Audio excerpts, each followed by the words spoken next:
Before we jump right into it, just a quick round of intros. I'm Rafa. I'm with Gnosis Pay. We're going to be piggybacking on what Marcos introduced today, like the concept of like banking 3.0 and the separation between bankers and banking. So I'd like my colleagues here on stage to quickly introduce themselves as well, so get to know them. Let's start with Julian. Yeah, thanks. My name is Julian. I'm head of institutions and fintech at Safe. Safe is your account for everything in the future, be it banking, payment, crypto, whatsoever. So my past is I worked 4 years as a lobbyist in the realm of payments and also crypto. After that, 3 years as a managing director in a bank heading the digital asset business. So I know a thing or two about regulated finance. And what I can tell you, I learned some dark lessons, and working here at Safe is kind of solving that basically for humanity, because if you really control your bank account and you can take that wherever you want, and instead of kind of us, like in Web3, we getting integrated as an embedded wallet or something, instead we integrate the Insti-Rails, I think that's a way better future and gives really ownership to the customers. João. Thanks for having me. I'm João Reginato. I'm one of the Joaos. It's the first panel ever that I've been with another João Faria outside of Brazil. It's proud to be with other fellow Brazilians. I lead strategy for M0 Labs. At M0 Labs, we build the infrastructure behind a project called M0, which should be launched soon. M0 is an infrastructure for a federation of digital dollar issuers. So imagine a situation where you have these stablecoin products that are centralized and have a single issuer. I'm talking about like externally collateralized stablecoins. We are building a solution whereby any institution can plug into this infrastructure, can plug into this protocol and become an issuer of a fungible, a single stablecoin, a single crypto dollar, as we prefer to call. Prior to working at M0, I spent 8 years at Circle, where I led the build out of USCC. Awesome. Hi. My name is Christian. I'm heading fintech enablement and crypto go-to-market for MasterCard in Europe. Before this, I was general manager in one of our European markets and heading core product management for MasterCard. My first job was in corporate banking, and then I moved into internet services and telco prior to joining MasterCard. Awesome. My name is João as well. I'm actually one of the co-founders in BRX. We are partners with Transfero, and we develop capital markets Web 3.0. So we orchestrate all of the capital markets infrastructure within Transfero through smart contracts to create a seamless experience for institutions and for users that are using our infrastructure. We usually abstract the Web3 kind of complexities that users deal with, and orchestrate everything through smart contracts and account abstraction. And our objective is to make products that are creative, that are not copycats of traditional products, but on-chain. So our idea is to develop always like products that have a take on the benefits that Web3 offers us, and not just replicating products. Awesome. So let's get right into it. I think like Marcos introduced the concept of banking 1.0, where like bankers had control over technology and used technology to kind of like improve profits by being more efficient. Then we moved to banking 2.0, where like technologists took over banks and created like awesome user experiences and used banks as infrastructure. And now we're getting to the ownership era, right, where users have control back and ownership back over their assets. So first question maybe to you, Julian, like, what mistakes from the past we can learn from those different stages of evolution? So for instance, like open banking was always a desire, but never a reality. So how we can make sure that we don't repeat the same mistakes and enable sort of like a true open banking and ownership experience to consumers? The easy answer on a little bit of an abstract layer is by building on the right tech stack that has the core values that we need for this more truly open system, which is obviously crypto.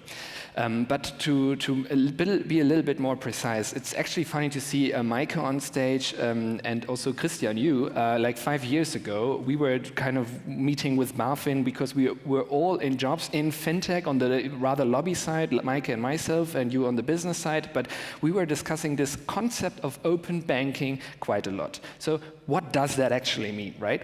So back then, so I give you a little bit of a pitch that I had on my slides like 5 years ago in front of regulators and stuff. And the pitch was basically, so we are getting into kind of modular services basically everywhere, right? We're watching movies on Netflix. They are hosted by Amazon on a computer built by Apple and stuff like that. So there's a nice network of different services plug into each other, modularized, you can say. But in banking, it didn't work that way. So we had those silos. Imagine you have a landscape, and there are kind of big rocks, and there are no kind of bridges between them, and you cannot put a brick out here and put it there. It's absolutely the opposite of modularized. It's kind of a, how we call that in crypto, canonical or a siloed approach. So the regulator understood this is not good for competition. This is not good for driving prices down. This is not good for innovation. This is not good for stability and a heterogeneous system. So they tried to bring out these kind of PSD2 regulation, Payment Services Directive, with APIs, and the banks can then plug into another and kind of build good services. As you just said, that didn't work out well because they don't have no interest in sharing those data, as Marcus also said. Like, if I give away my KYC data to another bank, they kind of have the customer. You don't have an incentive in that. And also, there are some regulations that make it very difficult. So, for example, imagine the example of Netflix and Amazon. If both were regulated, this outsourcing that Netflix does to Amazon to host the movies is a highly complex thing. Outsourcing analysis is needed. Here in crypto, now jumping to the light side or the bright side of the story, it's so different. The smart contracts, like the ones from Safe, are sitting on the blockchain since 2017. You can just build stuff on that, and we don't have those old problems of those silos anymore, because the services in its core are modularized and open source. There's a lot of Lindy effect, and that's, by the way, the reason why so many people on stage here today are building exactly on Safe, because you have this Lindy effect. It's open source. You can plug into others. You see an ecosystem growing on that, so why don't you build on that too? So that's why I believe finally we're getting to this vision of open banking, be it now banking 3.0, the true open banking. But that's, I think, what's making me really excited, and a lot of people who come from fintech now working in crypto are really excited to see that. No, awesome. And João, maybe like flipping over to you, open banking will require like interoperability amongst like all the different types of players. What is the role of money on this, and like how M0 is looking into that? Yeah, and I remember this period of time 5 or 6 years ago, and I remember mentioning to people that the best open banking API that they had was on chain, right? That was the best API already. But going to your question, and I'll allow myself to nerd out. I think we're all money nerds here, as I called. So just we have to go deeper and look at things from a technology point of view to be able to really disrupt things and not just come out, with another layer of another kind of nice looking facade on top of existing infrastructure that doesn't really innovate at all at the end of the day. Lipstick on a pig, if you will. If you look at money from a technology point of view, it's actually extremely complex, right? There's no definition even for the technology of money, perhaps like we have on the internet with 7 layers and all that kind of stuff. But the way that I look at money, I look at it from a technology point of view into three layers, right? There's this foundational layer, the base layer, if you wanna call it, which really has to do with the belief systems that we have as societies, right? We choose to get together as nation states, as societies, and believe that there's value in gold, or there's value in government, or there's value in the tax system, or in armies, things like that. All of those things that effectively guarantee some base level of what underpins money. Again, whether you agree, like it or not, that's just something that we get together as citizens and believe together. On top of that, then there is, again, if you want to call it layers, there's sort of a middleware layer where actually money gets produced and moved at scale. So these are things like governance systems, like who gets to do what, who's licensed to do what, and how. How is money actually issued? How money is actually settled and transported? And then only on the top you have this front-end layer, which I think in the last number of years we essentially call it fintech, right? These are front ends. These are actually applications that consumers use on a day-to-day basis. Fintech, I think we touched, and we're going to touch more. Fintech has had a lot of problems. It's certainly where most of the innovation in the money tech stack has happened in the last number of years. But it's also a little bit like lipstick on a pig, because you can put a nice front end, a nice facade on these services, but if it doesn't actually settle on a weekend, if it doesn't actually work after 5 p.m., like what are you actually doing, right? What are you actually innovating on? Base layer, it's not for me to innovate. I think, Bitcoin, Ethereum, these things potentially, in our field can innovate at the base layer, but fundamentally, I live in the US, I still use the dollar. I don't think that's going to change anytime soon. But this middleware, boy, there's a lot of opportunity for innovation here. And I think this is where really crypto can play a role. We organize, again, around these systems of governance, right, today, which are essentially executed by regulatory bodies around the world. But crypto can innovate a lot on that. And so those are one of the things that we are trying to do at M0. We're trying to connect this base layer of money, which, again, if you want to use the dollar as an example, the foundation of the dollar are US treasuries, right? That's what the dollar is actually, like the dollar balances that you have on a bank account. That's not actually the dollar. That's a claim from a commercial bank on US treasuries. We can move all that infrastructure and run a lot of that on chain, right? So we can run issuance, money issuance is super easy. We understand that on chain. Governance, we understand how to do that on chain in a decentralized manner.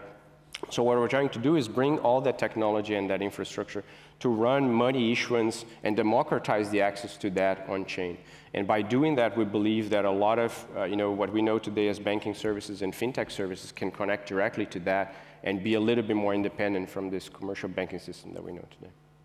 No, that's awesome, and I'll piggyback on something that you just mentioned, like having money as infrastructure, right?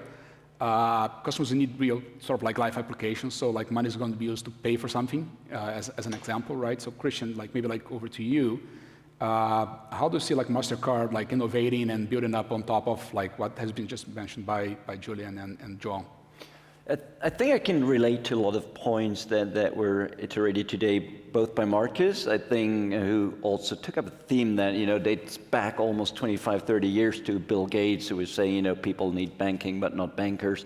So I think, it was a promise for the longest period of time, or a bold statement, however you choose to look at it. And I would also agree that fintech was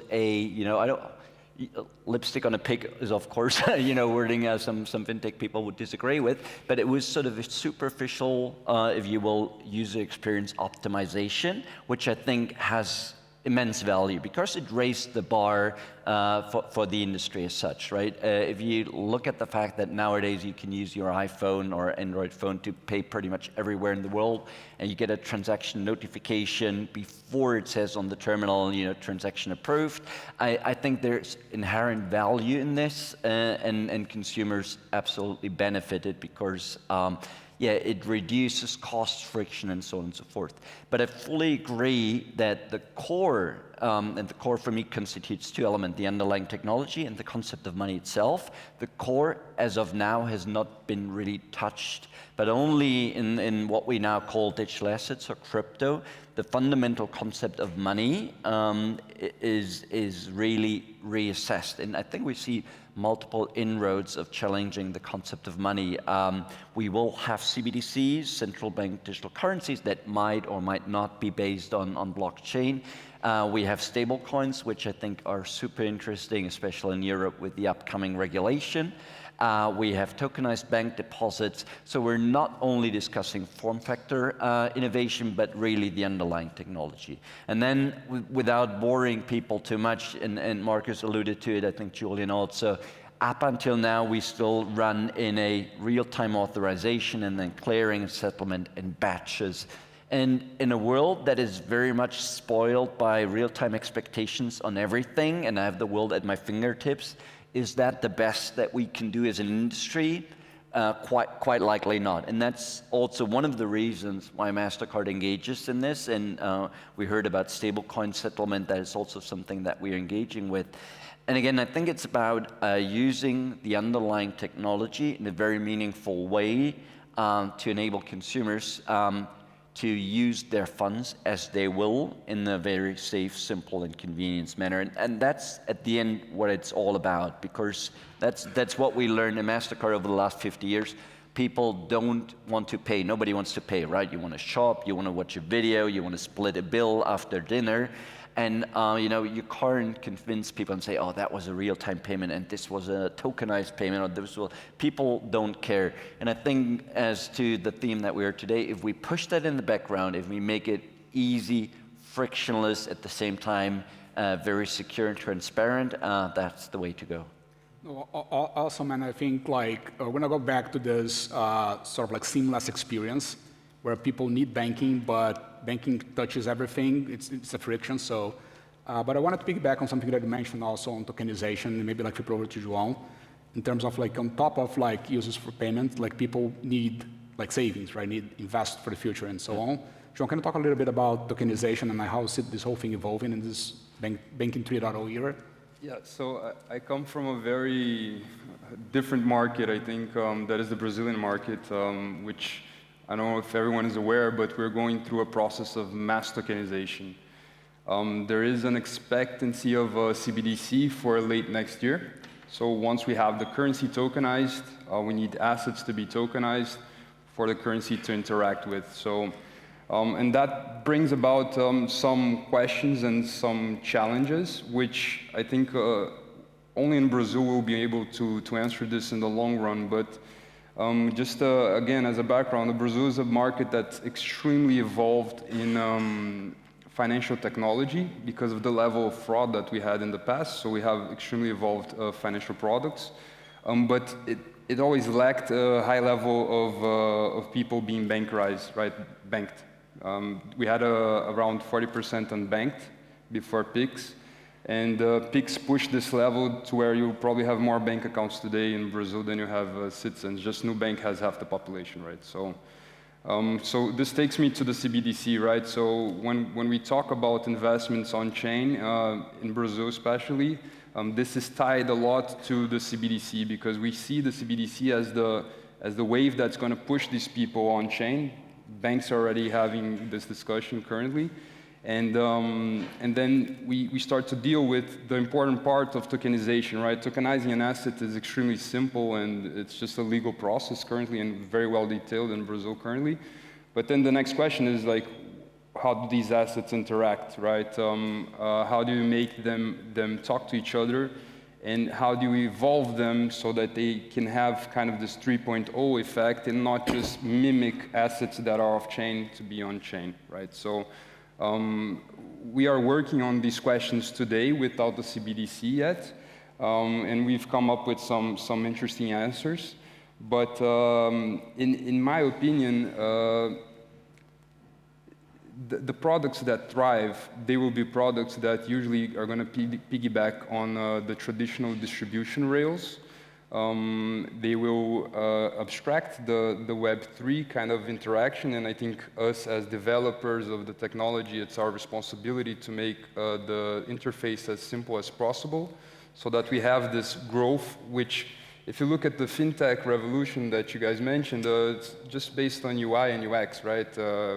And in crypto, we need that. We need the blockchain to have the UI and UX that fintechs proposed, and for financial products and investment is the same thing. So having native products with the benefits of the composability that we offer on chain is where I see the future, and where I think we are in the right market to explore this starting in Brazil, because this exploration is going to be kind of forced by the central bank into all citizens and to all banks. So instead of having this gatekeepers like banks, which usually prevent us from innovating and developing new things that are going to compete with the current products, We actually have the banks starting to get interested in how are their products going to be interacting on chain, and how are their products going to be when they are tokenized, and how they're interacting with other products.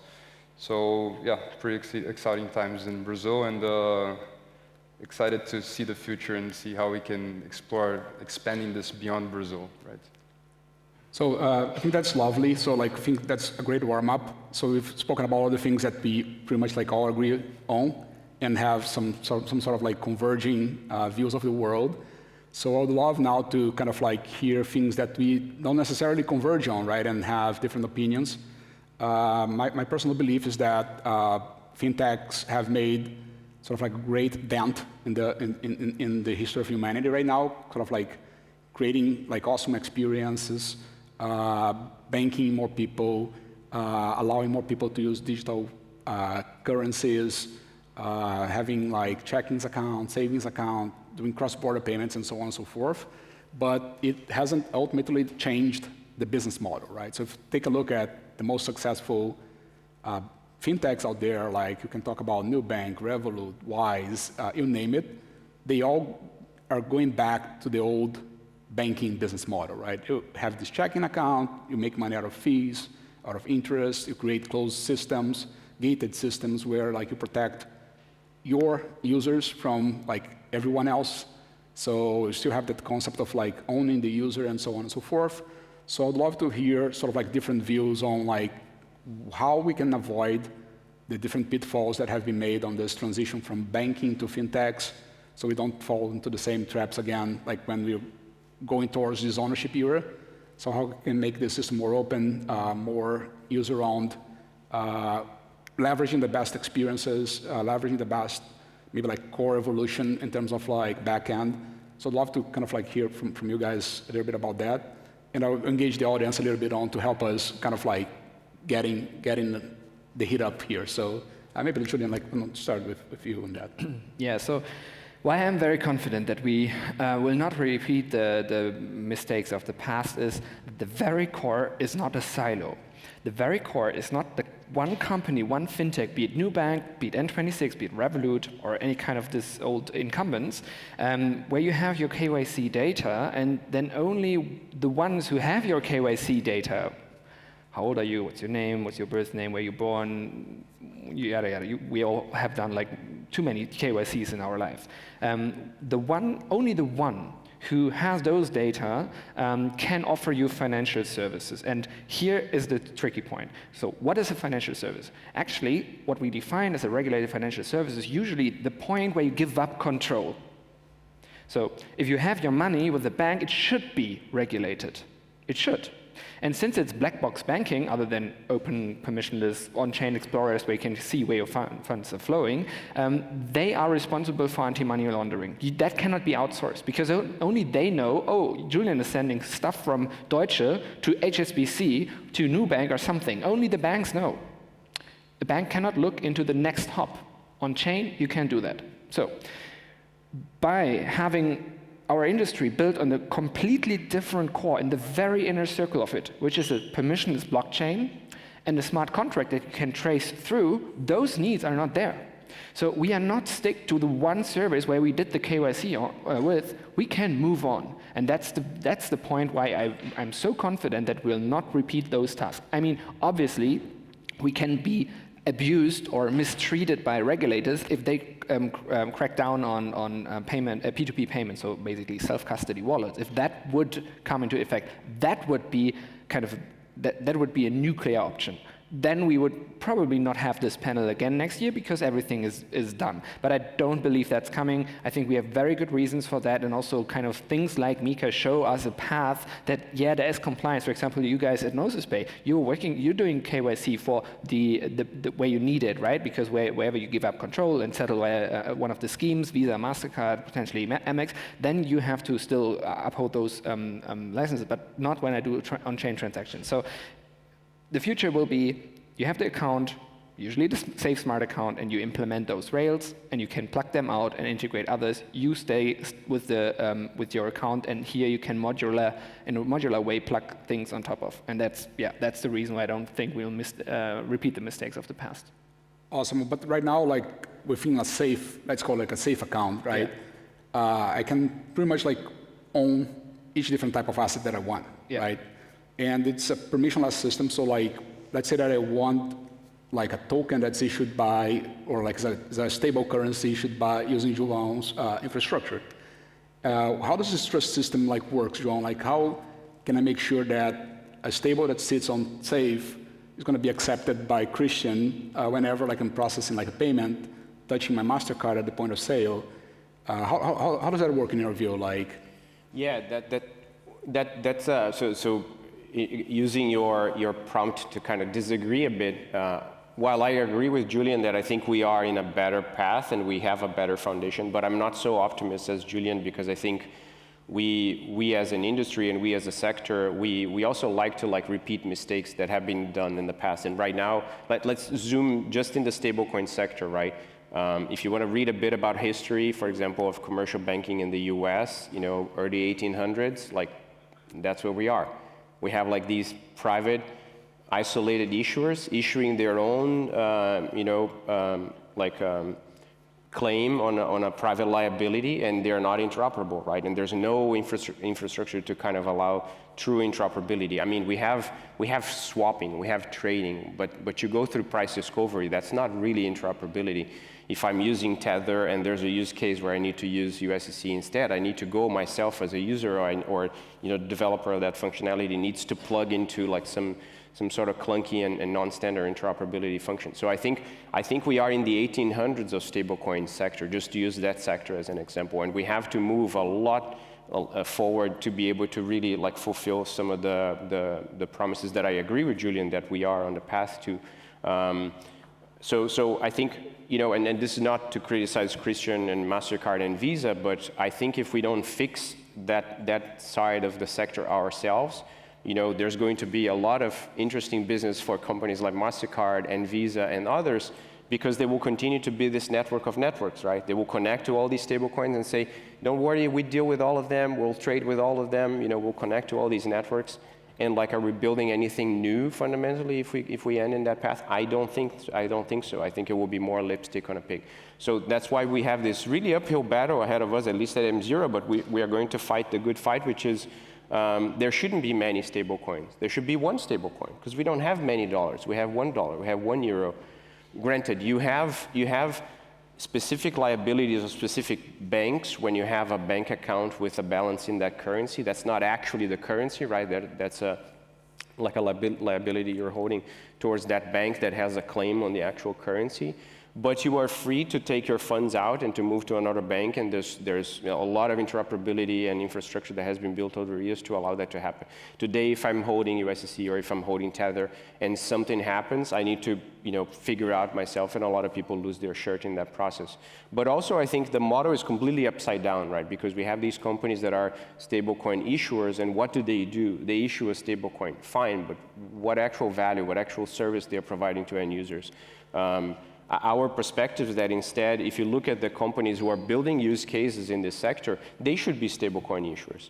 Not because they want to be a stablecoin issuer, but because they have customers, they have customers' deposits, they have built that trust with their customer base. Why are they allowing somebody else to monetize their customer deposit float? That doesn't make sense to me. But do you think, like, I disagree with that. I know it's your business model, that everyone can issue on the kind of a common infrastructure your own stablecoin, and that's kind of really floating and fungible. But like, when we look into this fintech revolution of the last 10 or 15 years, it wasn't kind of the Deutsche Bank and HSBC and well, Nubank's the wrong example, but like, it wasn't the big incumbents coming up with the most innovative front ends. It was rather Nubank, it was rather Revolut and N26 and Trade Republic and Robinhood for trading. So do you believe that the incumbents will now kind of leapfrog everyone else and pass away and Gnosis, Zeal and all those companies? I'd rather bet on the Gnosis Pays and Zeals to be the big new customer fronting retail banks of the future. Oh, I completely agree with you. No, don't get me wrong. I don't think we don't serve with our infrastructure. We don't serve banks. We actually will compete with banks. We actually will democratize access to any fintech front end to become potentially their own crypto bank. We don't need the commercial banking layer. I'm sorry to say this if it is a surprise for anyone. We don't need a commercial banking layer as it is today with crypto. We don't need it. We can directly plug in the underlying foundation of money, you know, treasuries, whatever you want to believe in, directly to the front end with like on-chain infrastructure. So this middleware is ripe to be disrupted right now. So Christian, let's bring you in on that discussion because it's super interesting, right? I think one point that I would sort of politely disagree with, that repeating the mistakes of the past. I think it's a journey, and when we speak about banking 1.0, as it was called today, I would actually argue there was a banking 0.0 when there was brick and mortar banks before online banking was even around. And I think it's sort of almost unfair to judge fintech, you know, and pull it out of the historical context, because these companies started between 2012 and 2014.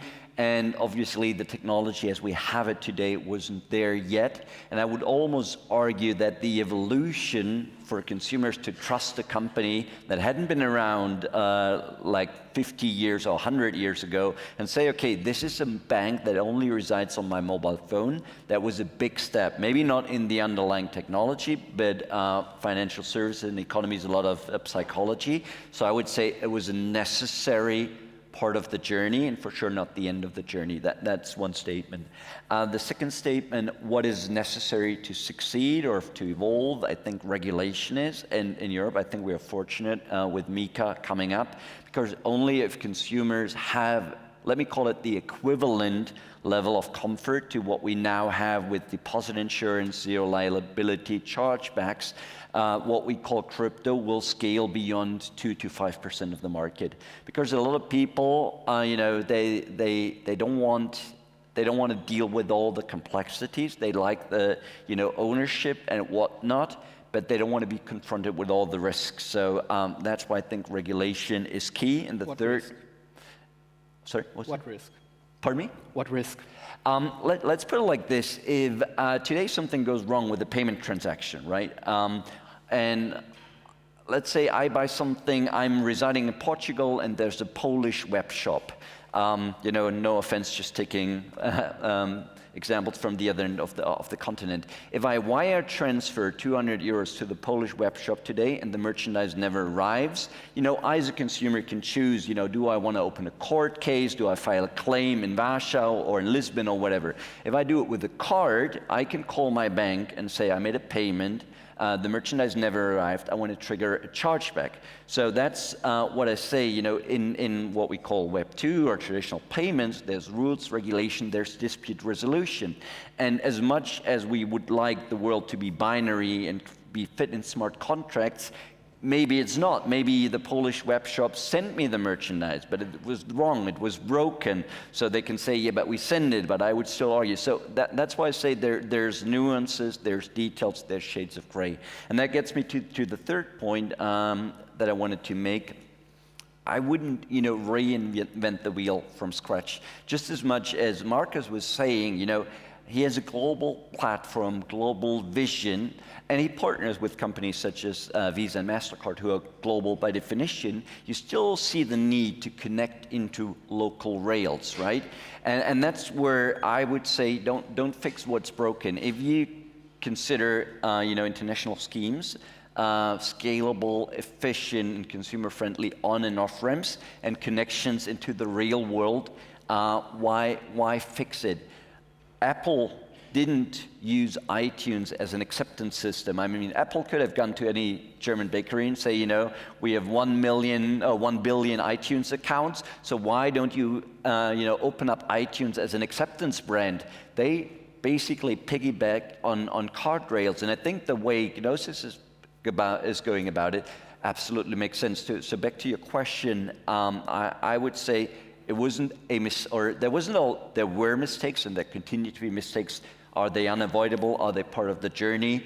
Point one. Point two, I think regulation is key. Point three is leverage what's there. Take existing bits and pieces, optimize what you can optimize, and where people have pain points. That would be sort of my position. Oh, no, awesome, Christian. And I feel like the only people who make mistakes are the people who are in the arena building stuff, right? Yeah. So it's not a criticism, it's about kind of like learning, right? Yeah. So and I think And that's something that very much makes sense for me. And when fintech for me was questioning the paradigm of rendering the service, but not the service itself, right? The playing field stayed the same, but they say we don't need mainframes and COBOL and branch networks. We do everything cloud first, real-time mobile. But it was still optimizing within the old paradigm. And now sort of you redraw the map and say, let's challenge the paradigm. And as per my initial statement, let's challenge what money is. Does money always need to come from the ECB when it sits in my wallet physically, or does it have to reside in my current account as in commercial money from Deutsche Bank, Commerzbank, Societe Generale?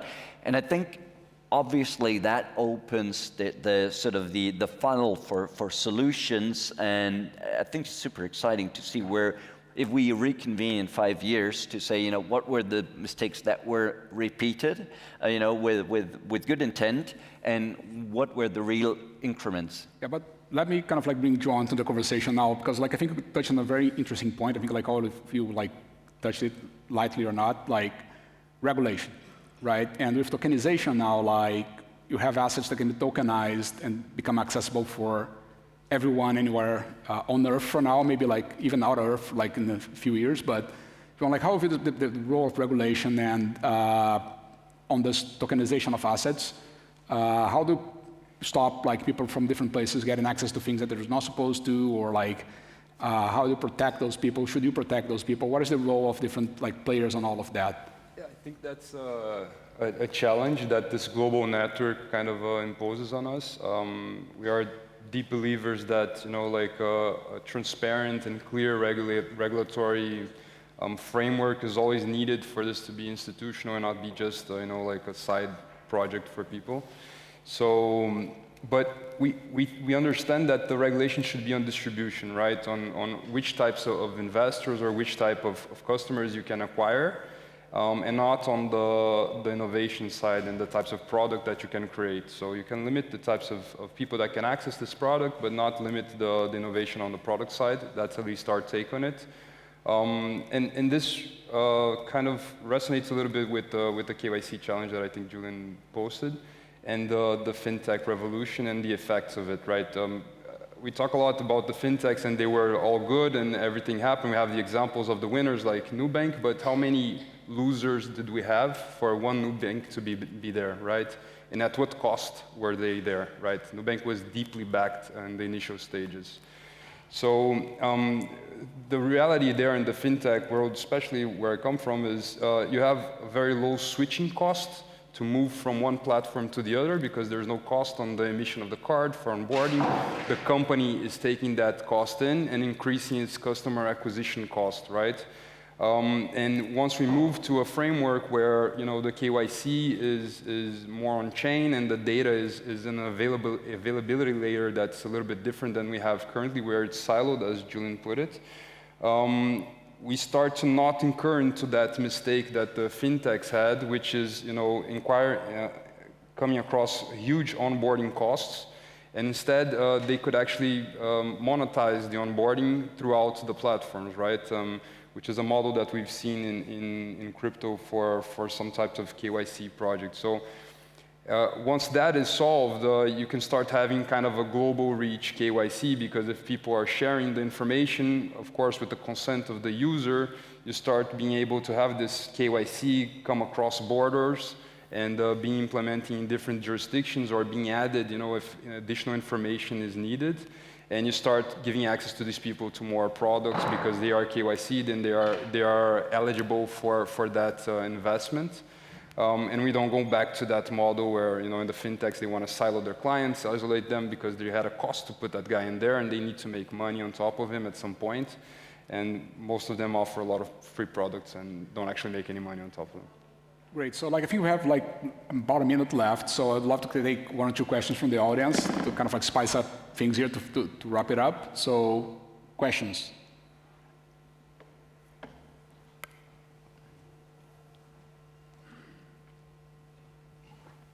Thank you.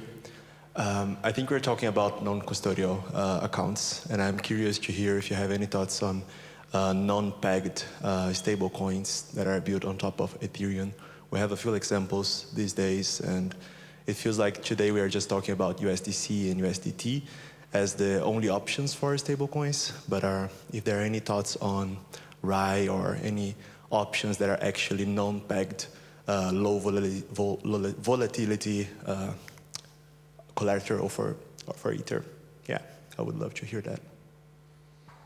Yeah, maybe I'll take a first stab at that, given that that's our sector.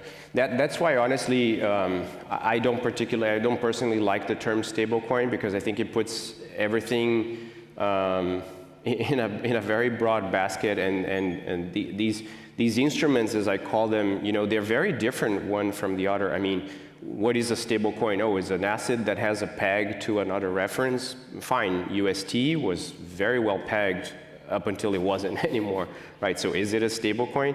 I think people focus too much on price stability in that sector as a definition of an entire sector, which is I think not the correct thing to do. Our interest, and that's why I maybe mentioned too much, fiat collateralized or exogenous collateralized stablecoins, because our focus is really on how this type of technology can become middleware for money, can become infrastructure for fintech, so that they, instead of having a partner bank, as it used to be the case for many years, now they can potentially have their crypto infrastructure and operate like that instead.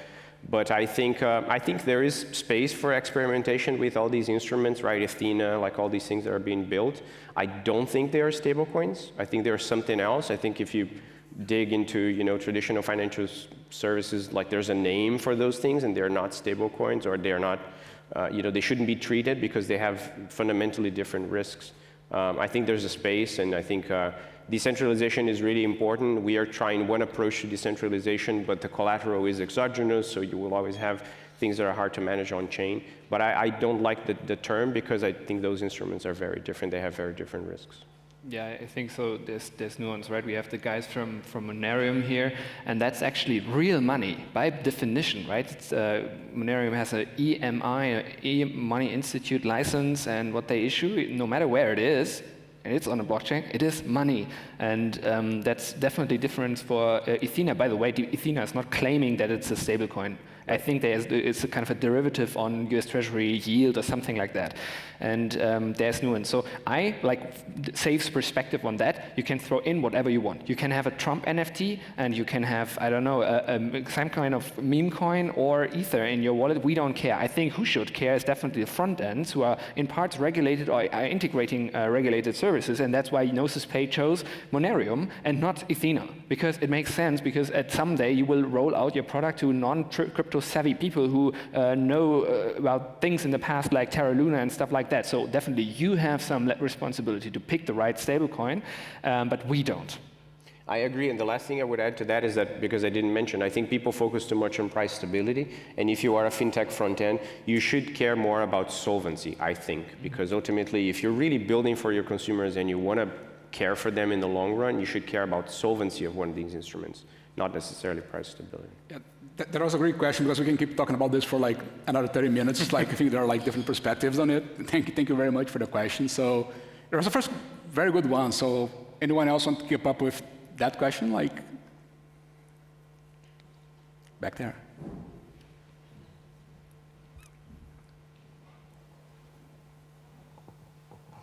Hello. So, João, Reginato, you said something about how decentralization is important, and you're pursuing some decentralization in your project. And João from Transfero also talked about the Drex project in Brazil. At some point in my career last year, I was deeply researching different initiatives like stablecoin consortiums, the Drex itself, with MasterCard. I spoke with Raj Damodaran who was the vice president and still is, I think, for blockchain. So I would like to understand, so touching on decentralization, are we talking about just using Ethereum as a credibly neutral settlement layer, or does it extend to the infrastructure, let's say the hardware, In terms of the DREX, I also heard that there's a focus on privacy. So are these initiatives looking to build on distributed systems, or will the infrastructure itself be more centralized and just get some small benefits from the Ethereum blockchain, like the credible neutrality, etc.? Or is there a real intention in having distributed systems for the infrastructure and for the users to connect to each other and do their payments, etc.? So I can answer about the DREX. They're having issues now with privacy, as you mentioned. It's not actually a focus on privacy, it's that they figured out that the transactions are going to be transparent and each bank is going to be able to see their competitors, but they're getting it solved. The DREX is going to be issued initially in a Hyperledger Bezos, and the validators are actually going to be the financial institutions. So I don't think they're going a lot for decentralization, right? It's a central bank issued currency, so I think they are solving for other issues, right? So if you think about, in Brazil, you already have PIX, which is instant money transfer. So that use case for digital currency is useless in Brazil, you may say. So why are they doing the DREX? For you to have programmable currency and interaction between tokenized assets and the currency.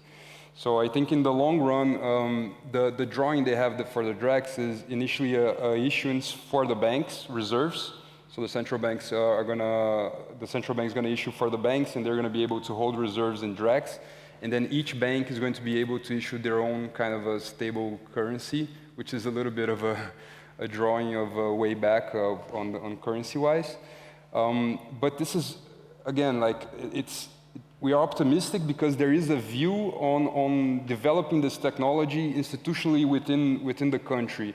But I think we are like 5 to 10 years away of having the DREX, circulating in a public blockchain, integrating with the application. So what we view is that, for example, for stablecoin issuers in Brazil, like Transfero, today the reserves are kind of opaque, right? They're held in a bank account, you can do an audit, you can provide some type of transparency, but they're held in a bank account.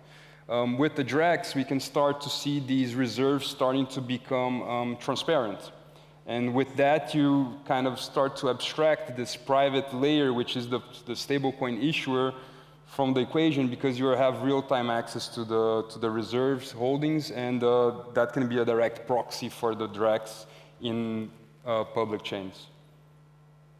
Yeah, I know we're over time, so I'll try to be super quick. I think decentralization is, the only reason why I'm in this industry is because of decentralization, and it's always a spectrum, but I think just as what the internet has allowed, for us to like completely disrupt the way communication and media and getting connected to other humans, and that became like an open system that anybody can connect to. It's not completely decentralized, but it's much better than what we used to have. And all the problems that we're having now, discussing, what is true, what is fake news, like in a way, it's a good debate because we have an open system and anybody can participate. That's a proof that anybody can participate. We don't have that for finance. I think people should continue to question and push the boundaries there. So that's why we're building a system that is potentially multi-issuer, that is open in terms of, the way that issuers can connect to the network. It's governed on chain. It has a layer of validators that can actually introspect and prove that on chain that the reserves are what people claim they are. The protocol is immutable. The stablecoin is immutable, so there's no central entity that can say, oops, we would like to change the functionality. As I think, that's my problem with CBDCs, is because there will always be a way to upgrade them and completely pull the rug from under consumers. So yeah, I think for me, that's why I'm in the industry. I think if we are not pushing for decentralization, then we're not doing the right thing. Yeah, so we ran out of time. It would be lovely to see you guys back here in DappCon 25, see like how much progress we have made. So thank you for being here. Thank you for staying with us. Hope to see you all next year here.